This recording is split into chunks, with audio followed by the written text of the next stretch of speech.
Saludos. Aquí estamos en la primera parte de la lección número 9 de nuestro curso de razonamiento lógico matemático. Al final de la lección anterior comenzamos con el último tópico que vamos a ver en el tema de la lógica, que se llama los cuantificadores. ¿Okay? Y habíamos propuesto 5 enunciados, 5 afirmaciones, ¿okay? Para las cuales entonces sí vamos a contestar unas preguntas. Vamos a releer nuevamente esas 5 afirmaciones que les propuse al final de la lección anterior. La primera decía: dada una recta y un punto fuera de ella, existe una sola línea que pasa por ese punto y es paralela a aquella recta, esta que está acá. Segunda afirmación decía: para todo número real x existe un único número real rayita x, de manera que x, cruz, rayita x, dos rayitas, rayita x, cruz x, dos rayitas otra vez, y una cosa que vamos a llamar cero. Tercero enunciado que les habíamos propuesto, dice: para cualquier conjunto finito con n elementos hay dos y una n ahí arribita, subconjuntos del conjunto. Cuarto, para algún número real t ocurre que 2, ese número real t, un 2 aquí arribita, rayita 1, dos rayitas, 0. Y la quinta afirmación decía: algunas plantas son helechos. Bueno, a base de esas 5 afirmaciones que les di, vamos a contestar las siguientes 7 preguntas que les tengo aquí propuestas, ¿ok? La primera dice: ¿cuántas líneas pasan por un punto fuera de otra recta y es paralela a esta recta? ¿Ok? Bueno, vamos a ver. Esa pregunta, fíjense que tiene que ver con la primera afirmación, ¿verdad? Dice: dada una recta y un punto fuera de esa recta, ¿verdad? ¿Y qué dice aquí? Existe una sola línea que pasa por ese punto y es paralela a esta recta de que yo les hablo al principio, ¿ok? Así que la respuesta a esta pregunta: ¿cuántas líneas pasan por ese punto y es paralela a aquella recta? Una sola. Aquí tiene la respuesta, una sola. Aquí no dejé espacio para la respuesta, así que vamos a poner la respuesta por aquí, porque quiero después analizar esas respuestas, ¿ok? Una sola línea pasa por un punto fuera de otra recta y es paralela a esa otra recta, ¿ok? Bien. Segunda pregunta. Dice: ¿para cuántos números reales existe el número real rayita x? Mire lo que dice aquí la segunda afirmación. Para todo número real x existe ese único número real rayita x. Así, ¿para cuántos números reales existe ese número real rayita x? Para todo número real, ¿okay? Así que la respuesta para la segunda pregunta es: para todo número real existe ese número real rayita x. Tercera pregunta dice: ¿cuántos números reales rayita x existen para un número real x? Pues mire que dice aquí: para todo número real x existe un único número real rayita x. Así que uno solo, ¿verdad? Eso es lo que contesta aquí. Uno solo. Un solo número rayita x existe para cada número real x que yo le dé, ¿ok? Cuarta pregunta: ¿para cuántos conjuntos finitos con n elementos existen dos, con esa n de arribita, subconjuntos? Pues mira, aquí dice: para cualquier conjunto finito con elementos existen esos 2 a la n subconjuntos del conjunto. Así que ¿para cuántos conjuntos ocurre eso? Para cualquiera.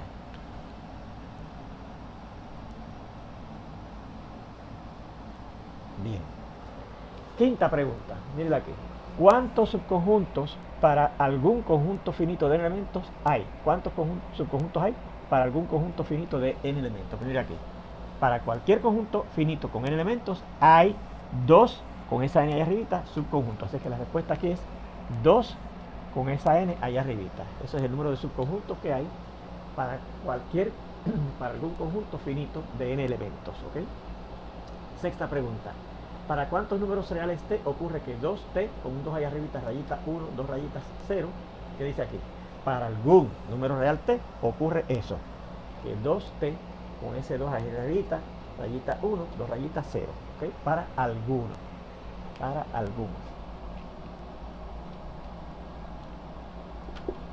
Y séptima y última pregunta dice: ¿cuántas plantas son helechos? ¿Qué dice aquí? Algunas plantas son helechos. Pues ¿cuántas plantas son? Algunas. Fíjese que yo pude contestar esas 7 preguntas basándonos en estas 7 afirmaciones que nos daban previamente, ¿verdad que sí?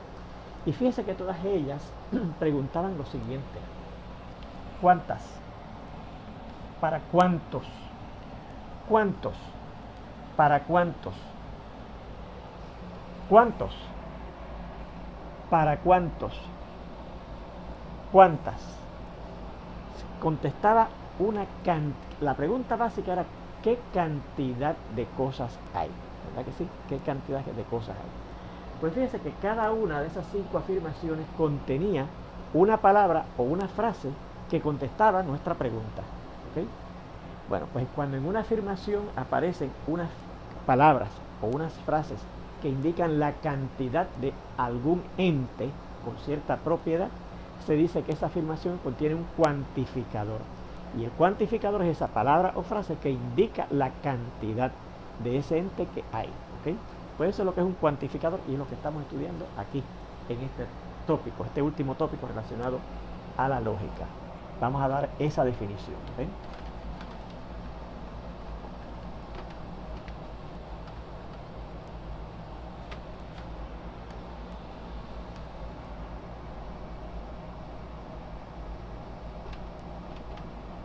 Una palabra o una frase que en una afirmación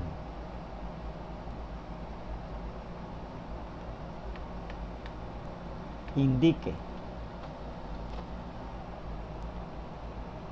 la cantidad de entes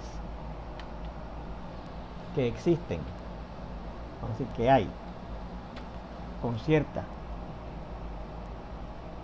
característica,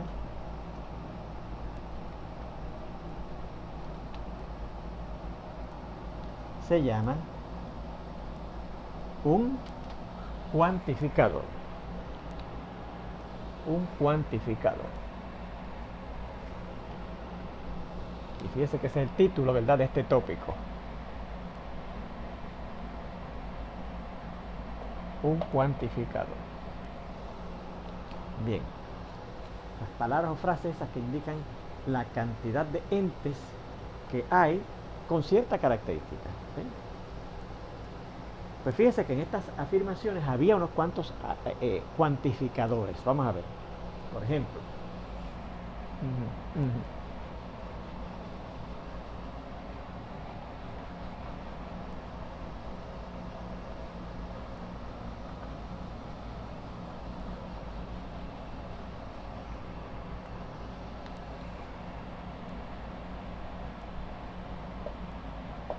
Mire, en las 5 afirmaciones anteriores estaban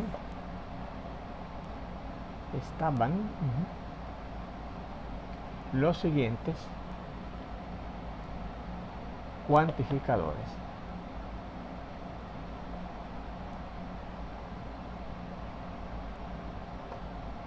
Vamos a ver qué palabritas o frases eran los cuantificadores en esas afirmaciones. Miren, aquí la contestación era una sola, ¿verdad que sí? Una sola. ¿Se acuerdan que la respuesta a esta primera pregunta era una sola? Que la puse aquí, la borré ya, porque no reservé un espacio para la respuesta, pero era una sola línea existía, ¿verdad? ¿Para cuántos? Para todo. Para todo.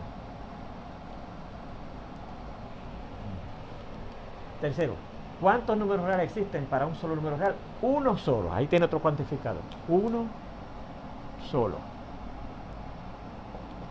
O solo uno, ¿verdad? Cuarta pregunta, la respuesta era para cualquiera. Para cualquiera. Aquí, ¿cuántos subconjuntos hay? Pues mira, aquí daban un número específico, una cantidad específica. 2 con una n ahí arribita. ¿Okay? Sexto, ¿para cuántos números real ocurre tal cosa? Para algunos. para alguno. Y en la séptima pregunta, ¿cuál fue el cuantificador? Algunas, ¿ok? Algunas. Y te dirás, bueno, fíjese que, ¿verdad? Fíjese que en los cuantificadores no necesariamente dice la cantidad. Hubo uno nada más cuantificado que dijo tal cantidad. Pero con estas otras palabras, una sola, pues sí, aquí dice una sola, para todos, uno solo, cualquiera. Eso no es muy genérico, ¿verdad? Igualmente, para algunos, muy genérico, y algunas, muy genérico, ¿verdad que sí? Bueno, pero fíjese que sí, contesta la pregunta, ¿cuántos hay? Algunos, o algunas, cualquiera, todo, tal número, uno solo, o una sola, etcétera, ¿verdad que sí? Se fijan, o sea que fíjense que no necesariamente el cuantificador dice un número específico, sino que en una palabra usted tiene la idea de cuántos hay. Todos son, uno solo, una sola, cualquiera, 2 a la n. Aquí sí que hay un cuantificador bien particular, dice una cantidad en particular, ¿ves? Pero fíjense que los demás cuantificadores, que son palabras o frases, no indican exactamente, necesariamente cuántos hay, algunos. Claro, cuando dice para todos, pues todo, pero no dice la cantidad, ¿verdad? Todos. Bueno, pues esos son los cuantificadores que habían en esas afirmaciones. Pues en matemáticas, comentario. En matemáticas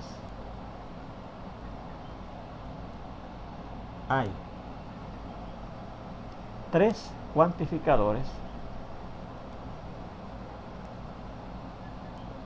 fundamentalmente o esencialmente.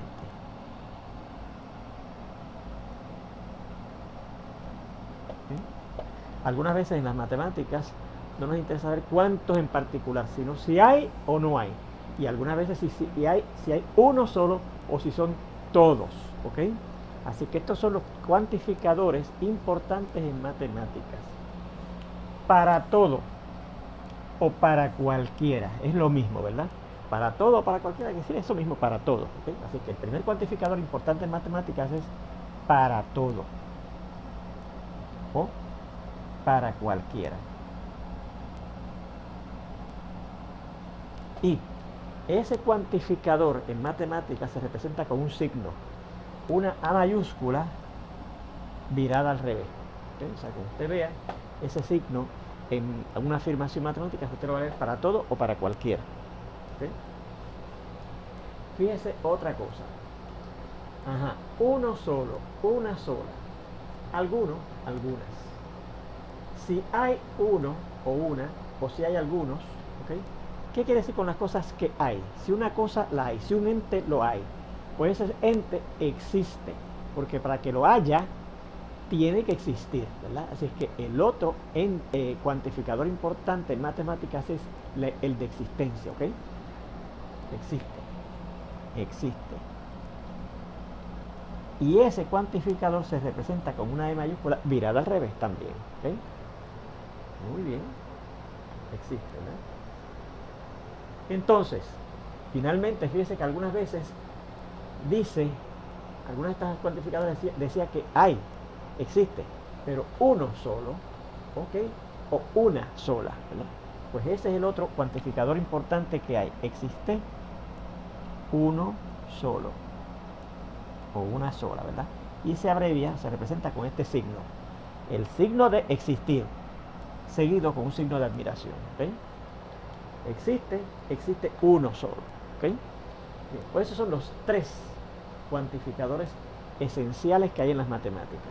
Este se llama el cuantificador cuantificador universal, porque dice para todo o para cualquiera, universal, y este se llama el cuantificador existencial, ¿ok? Así es que este cuantificador de para todo o para cualquiera, que recuerde que se representa con este símbolo,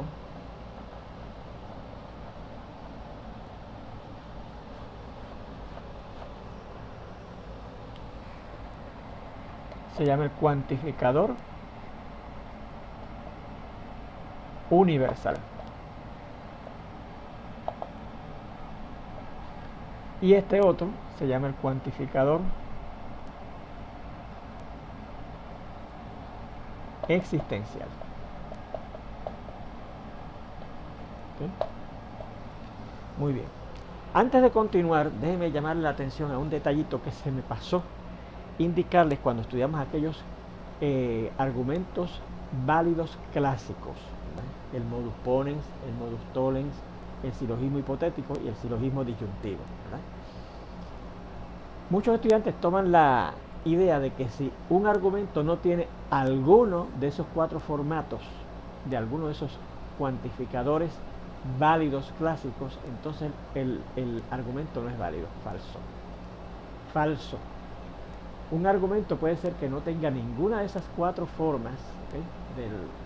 del modus ponens, del modus tollens, del silogismo hipotético y del silogismo disyuntivo, y sin embargo es válido. ¿Okay? O sea que una vez usted tenga traducido a símbolos un argumento y no pertenezca a ninguno de esos cuatro clásicos, eso no quiere decir que el argumento no es válido. Si pertenece a uno de esos cuatro, es válido.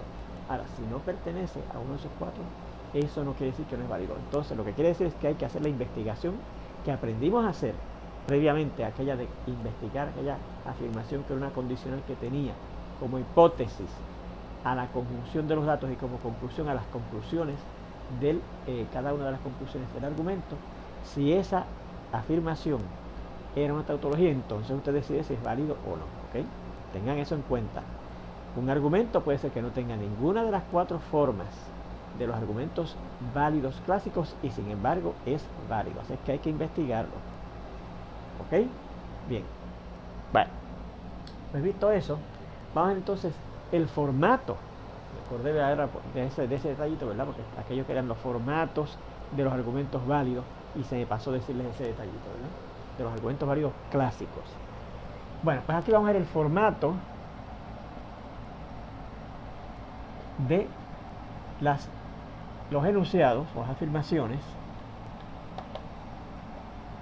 matemáticos que contienen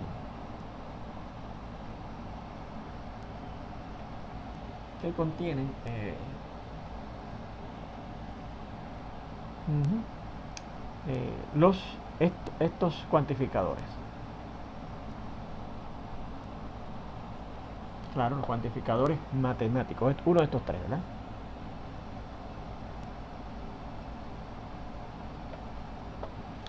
Bien, vamos a ver cómo se ve el formato del enunciado que contiene el cuantificador para todo o para cualquiera. Dice así: para todo, vamos a empezar diciendo X,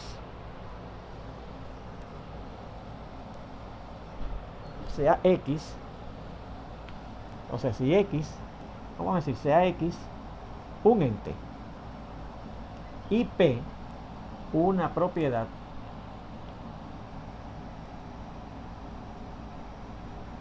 que posee ese ente X, ¿ok? Bien.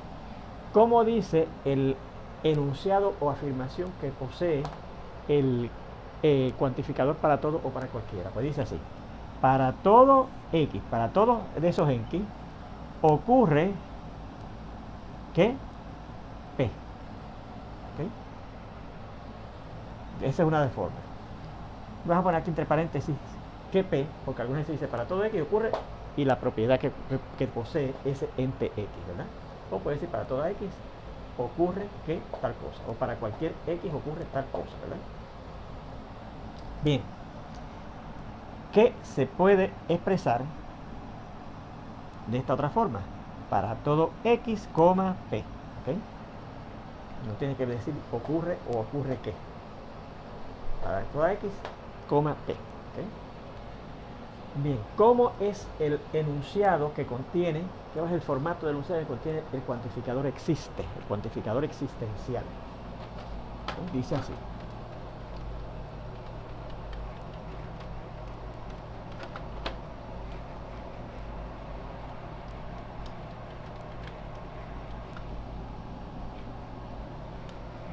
existe tal tal ente.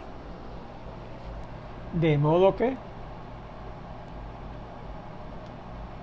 y aquí vamos a poner una listita de la frase, de modo que, de manera que, de forma que, tal que, y claro, de tal modo que, de tal manera que, de tal forma que, de tal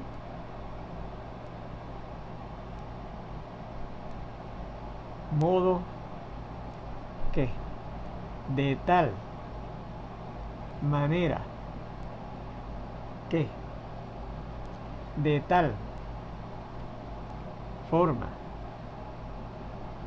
que, ¿verdad?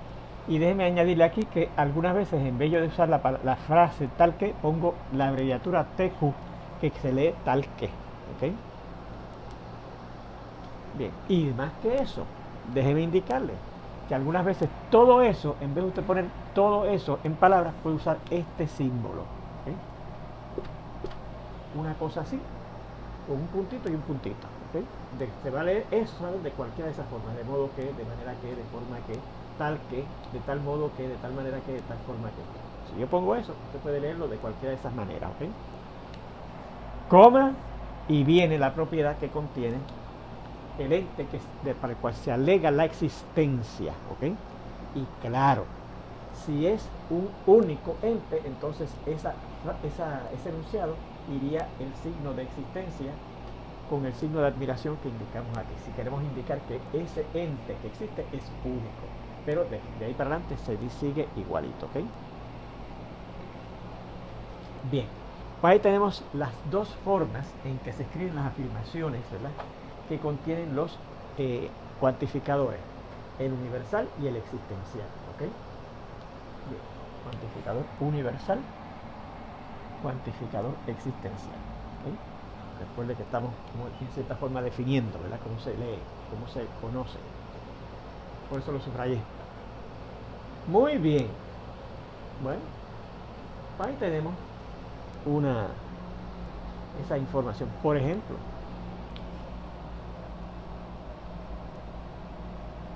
y este es el ejemplo que yo le propongo a los estudiantes, porque muchos estudiantes dicen, María, los matemáticos a la verdad que complican las cosas. Mira, para todo X ocurre que tal cosa. Existe X de modo que tal cosa. Mire, yo este es el ejemplo que yo le doy a mis estudiantes cuando estoy en un salón de la universidad dando el curso, ¿verdad? Les digo, vamos a suponer que estamos aquí en este salón, todos los que estamos aquí, incluyéndome a mí. Y en la puerta, generalmente las puertas en la universidad donde yo trabajo tienen una ventanita de cristal, por lo cual algunos estudiantes se asoman para ver si está vacío el salón y entonces poder entrar o esperar en lo que se vacíe el salón.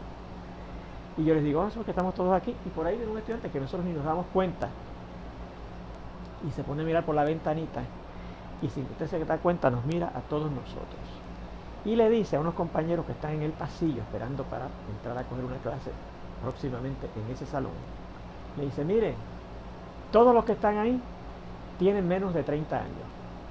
Yo le pongo 30 años porque en la universidad generalmente en cualquier grupo puede haber un estudiante hasta de 30 años. Claro, yo miro a ver si hay un estudiante que me parece que es más de 30 años y digo, pues menos de 40 años, menos de 50 años, menos de 60 años. Algunas hay gente bien mayor tomando, ¿verdad? Pero yo trato de poner la edad que yo entiendo que para el cual todos los que estamos allí no pasamos. Todos los que están ahí tienen menos de 30 años, por ejemplo. Todos los que están en ese salón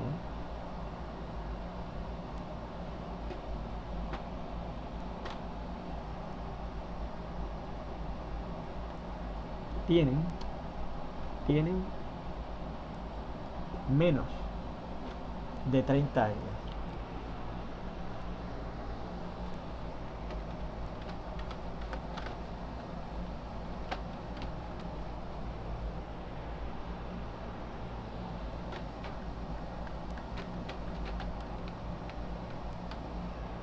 Menos de 30 años.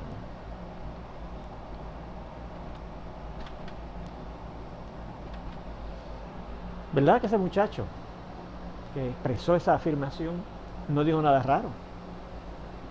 Todos los que están en ese salón tienen menos de 30 años, ¿verdad? Que de hecho es un enunciado falso, ¿verdad que sí? Porque obviamente yo no tengo menos de 30 años, pero él dijo así, le dijo a sus compañeros ese enunciado, que resulta ser falso porque yo no tengo obviamente menos de 30 años, ¿verdad? Bien, dijo ese enunciado. Miren a ver si ese no es un enunciado que contiene un cuantificador. ¿Tiene cuantificador? Todos. El cuantificador universal. Todos. Bien. Pues mire a ver si eso no se parece a esto, que a usted a lo mejor le parece tan extraño. Para todo X ocurre que P. O para todo X, P. Pues mire, él no dijo para todos, ¿verdad? Pero dijo todos. Todos. ¿Todos qué? Todas las personas que están en ese salón.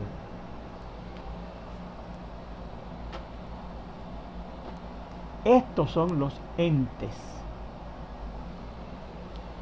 Estos son los entes. Todas las personas que están en este salón. En ese salón donde yo esté dando clases. ¿Ok? ¿Qué pasa para ellos? Tienen menos de 30 años.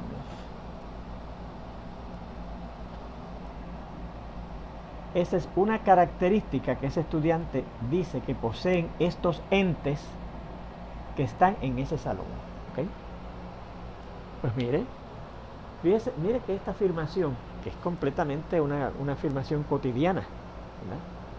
Todos los que están en ese salón tienen menos de 30 años. Tiene este formato. Todos los que están en este salón, para ellos ocurre que tienen menos de 30 años. ¿Se fija? Así que fíjense que esta afirmación no es nada extraña. No es nada de extraña. ¿Okay? Absolutamente nada. Bien. Bueno. Y igualmente, usted puede ver que este formato de las afirmaciones que contienen el cuantificador existencial tampoco es extraño, como lo vamos a ver en ejemplos ya prontito en enunciados matemáticos. ¿Ok? Pero quería ponerles este ejemplo para que usted vea que esta cosa que usted a lo mejor le sabe, María, qué complicación tienen los matemáticos. Mira eso. Nada, mire, esta es una forma corta de escribir esto. Para todos, ¿qué cosa? Las personas que están en este salón, ocurre que tienen menos de 30 años. ¿Lo ves? Nada de extraño. Completamente normal. Idioma completamente normal. Así que los matemáticos no están haciendo nada de extraño con esa forma de usar el cuantificador universal. Y yo te veré en los ejemplos que vamos a ver más tarde que el cuantificador existencial tampoco, ese formato de escribir eso es nada de extraño. ¿Okay? Bien, vamos a ver cómo se niegan las afirmaciones que contienen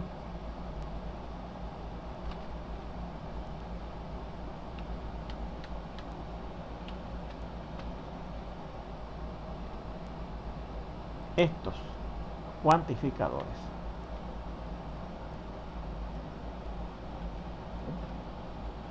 Vamos a ver.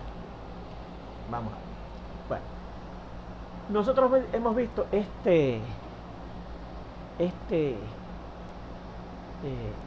afirmación, ¿verdad? Que contenía el cuantificador universal. Todos, para cualquiera. ¿Sí? De los que están en ese salón tienen tienen menos de 30 años. ¿Cómo yo niego eso? Pues mire, usted tal vez diga, ¿cómo podemos negar eso? Porque de hecho, fíjese, que ese enunciado es falso, ¿verdad? A base de los datos del ambiente que yo les di. Yo estaba en ese salón, yo no tengo menos de 30 años, ¿verdad? Bien, ¿cómo yo niego eso? Por ejemplo, si somos otro estudiante y dice, eso no es verdad, lo que dijo el compañero no es verdad. Y él dice, ¿y por qué? Dice, porque hay uno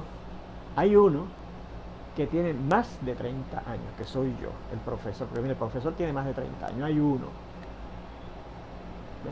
O a lo mejor él mira, y ahí está el profesor, y hay una persona de 50 y pico años, y dice, no, ahí no hay, no todos son de menos de 30 años, ¿verdad que sí?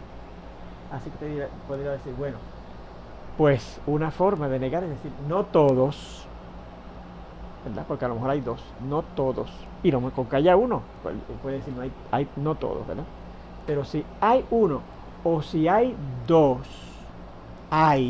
si hay uno o hay dos, ¿qué pasa si una cosa hay? Esa cosa, ¿qué? Existe, ¿verdad? El estudiante puede decir, no, eso no es verdad, no todos, estamos negándolo, ¿verdad? Pero puede decir, hay personas que tienen más de 30 años o que no tienen menos de 30 años, ¿verdad que sí? Pero al decir que hay unos entes de estos que el estudiante decía, que estábamos en este salón y que teníamos menos de 30 años, quiere decir que existen, ¿ok? Así es que la negación de un enunciado que contenga el cuantificador para todos o para cualquiera, que puede escribirse así, para todo x, p, ¿cuál será? ¿Cuál es la negación? Pues con que diga que existe, hay una de esas cosas, de modo que no se cumple con esa propiedad, no se cumple con esta propiedad, no P, ¿ok? ¿Cómo leería la negación de esta afirmación en el ejemplo anterior? Por ejemplo,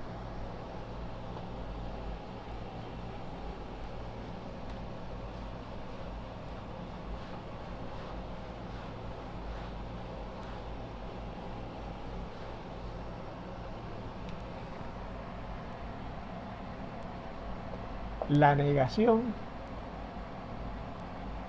del enunciado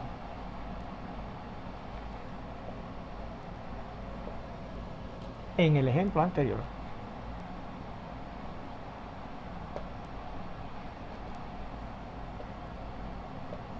sería, vamos a ver,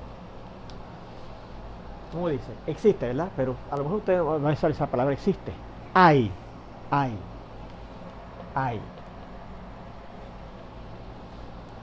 Todos. ¿Qué son todos? Las personas que están aquí. Pues usted diría, existe una persona, o al menos una persona, vamos a ponerlo así, al menos una persona, porque con que haya una ya es suficiente, ¿verdad? Pero puede ser que haya más de una, pero al menos una persona en ese salón, y negamos entonces esta propiedad. La propiedad que tenían, según el estudiante que miró, tenían menos de 30 años, que tienen más de 30 años. Que tienen más de 30 años. ¿Ok?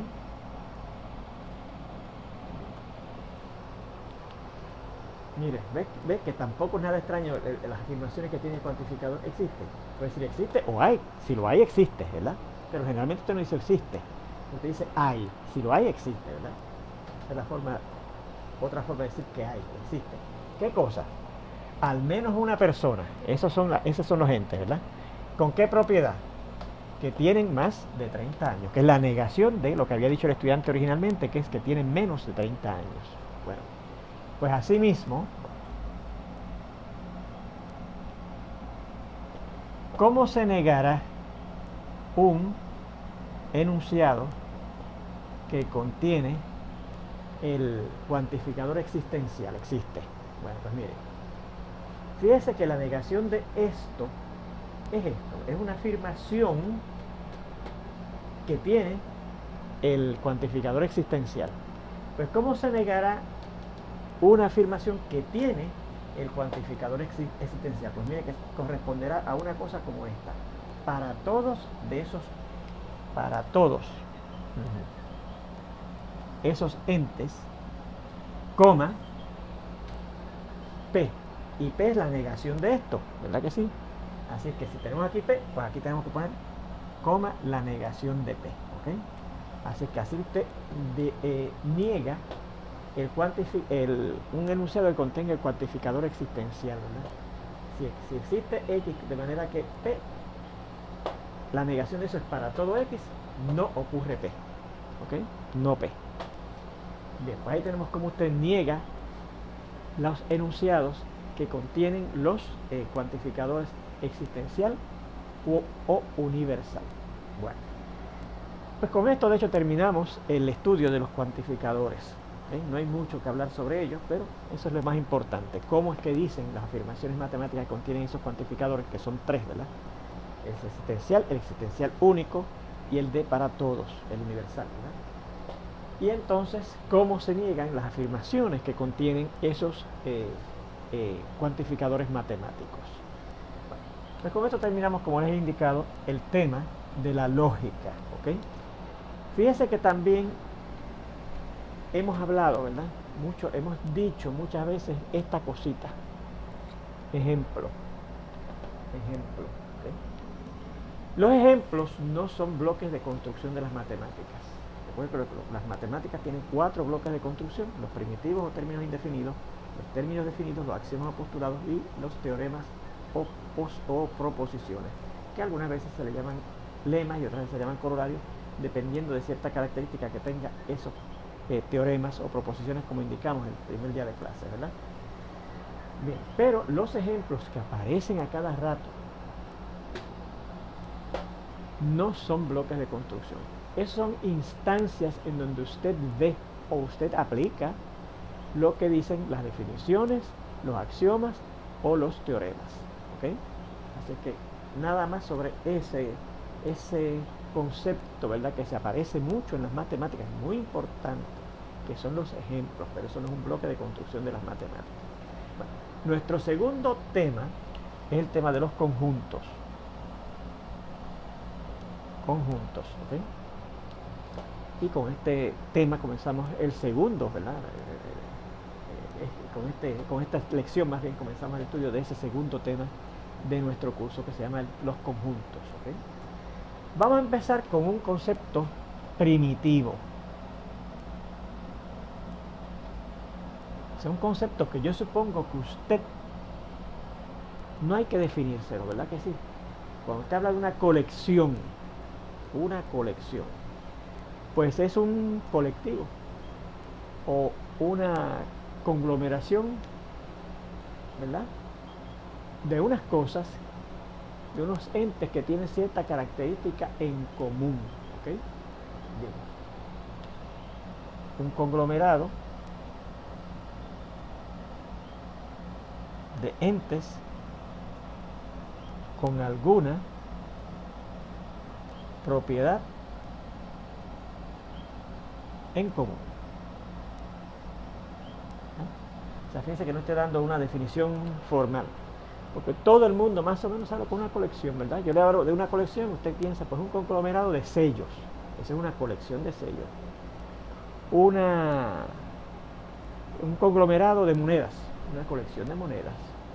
Un conglomerado de figuras en forma de elefantes, ¿verdad? Una colección de figuras de elefantes. Un conglomerado de carros antiguos, una colección de carros que son viejos, etcétera. O sea, usted tiene claro lo que es una colección, ¿verdad que sí? Una colección. No hay que definírselo. Muy bien. Pues a base de eso es que vamos a ver lo que son conjuntos, ¿ok? Lo que son conjuntos. Pero antes de ver lo que son conjuntos, tenemos que estudiar un concepto muy importante en matemáticas, ¿ok? Bien, con esa idea, ¿verdad?, de lo que es una colección, ¿verdad?, un conglomerado de entes, vamos entonces en la siguiente parte de esta lección, ¿verdad?, a estudiar ese concepto previo a empezar a ver qué son conjuntos, para lo cual necesitamos este término, ese concepto primitivo de colección, ¿verdad? Pues nos vemos entonces ya prontito en la segunda parte de esta lección. Entonces,